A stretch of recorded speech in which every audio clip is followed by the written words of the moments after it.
Terrorism is CIA's #1 priority. The threat from terrorists is at the heart of what the agency does every hour of every day. This is a mission that accounts for more of CIA's resources and its focus than any other, and it is a mission given to us directly by the President of the United States. Intelligence has never been more important to national security than it is today. So how did we track down the world's most wanted man? Ever since 9/11, we had a systematic approach to trying to locate bin Laden. This involved several different avenues, and we followed every lead down every avenue. I can tell you that there were literally hundreds of leads. One of the avenues was to focus on Al-Qaeda's couriers, those who carry messages among Al-Qaeda's senior leaders. And this was the avenue that happened to hit pay dirt. One courier in particular caught our attention. We first learned about this courier in 2002, but at that point we only had his Arab nickname, his so-called nom de guerre, Abu Ahmed.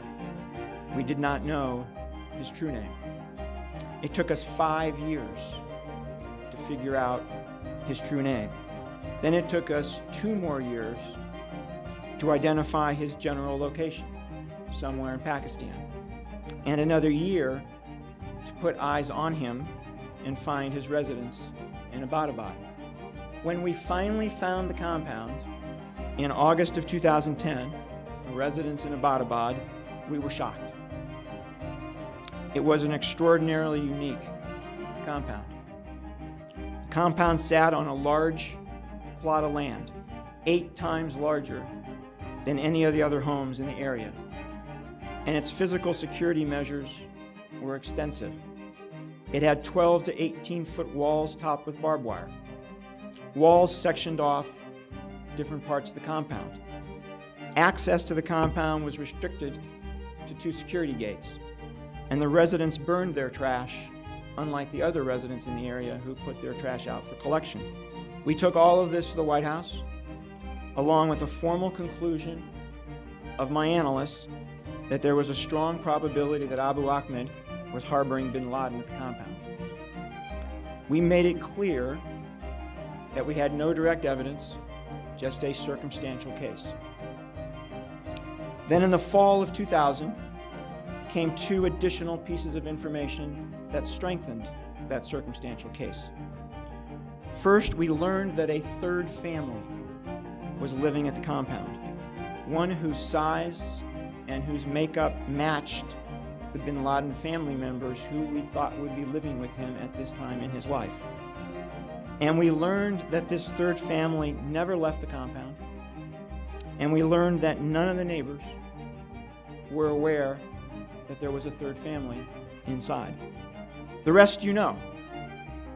The President made a decision to take action, and in the very early hours of Monday, May 2nd in Pakistan, still Sunday, May 1st, here in Washington, the United States killed the world's most wanted man.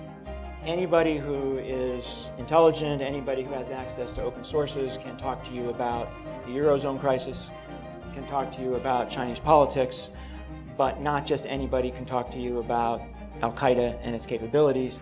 Not just anybody can talk to you about the Iranian nuclear program or North Korean missile program. That requires first-rate intelligence. No agency has done more to protect the country from terrorism than has CIA. Many agencies have contributed to this objective, but no agency has contributed more. I believe that there are Americans alive today who would not otherwise be so if it were not for the Central Intelligence Agency. It's a human business legacy we want to leave behind us.